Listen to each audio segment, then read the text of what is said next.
The 2022 Color of the Year by Dunn is... Welcome back to The Paint People, where we talk about all things painting and decorating. And Dunn has unveiled their Color of the Year for 2022. If you've been watching our channel, you've heard me talk about other companies' Color of the Year choices, and to be frank, a lot of them have been green, which I think is spectacular. Not only that, I think we're starting to see a bit of a throwback to that 70s kind of color scheme that are more saturated and contain warmer colors, perhaps a tad post-hippie or bohemian in their feel. And Dunn brings some of that as well, but in their own unique way, which I think is pretty cool. Like the video if you just want me to say what it is. Thanks for that. It's called Art and Craft. And although it does play into that earthy, warm, cozy narrative, it does so in the form of brown rather than green. In terms of what kind of brown it is, to me it has that hot chocolate sort of feeling that is a little more red leaning rather than green or gray. It's definitely a cozy, velvety color that honestly looks pretty good. And it sort of feels like the warm progression of taupe back to brown.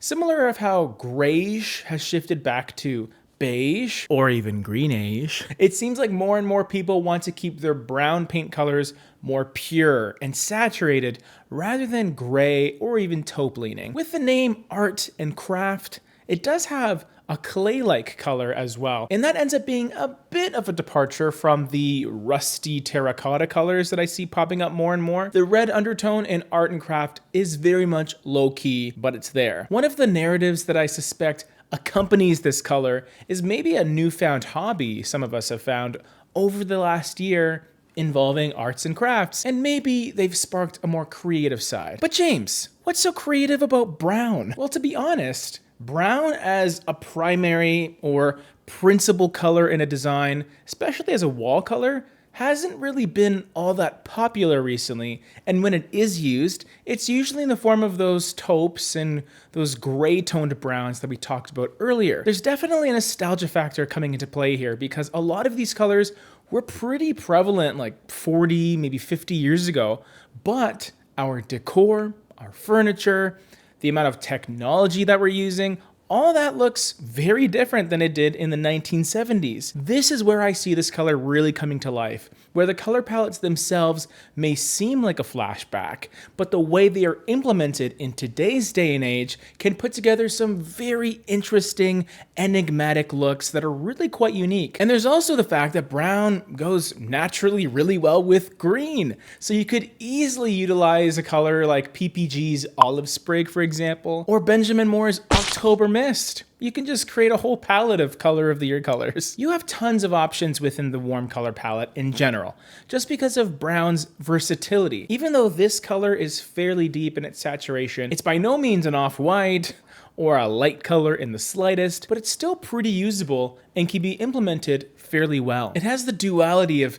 making a statement but being neutral enough where it'll allow brighter pops of color to truly stand out within a color scheme. This is where those little pops of green in surrounding plant life or bedding will absolutely stand out. Maybe some bold yellows and pinks as accents could be great.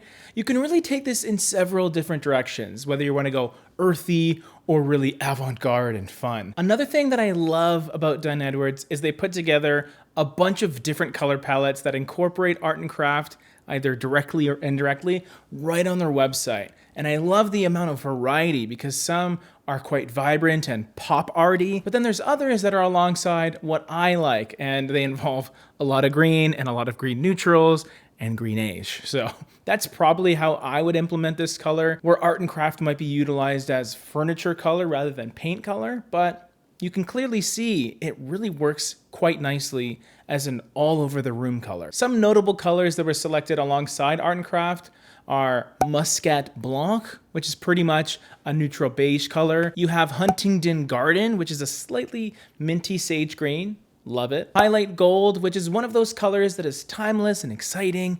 And then of course you have Happy Trails, which is that terracotta red clay color we spoke about.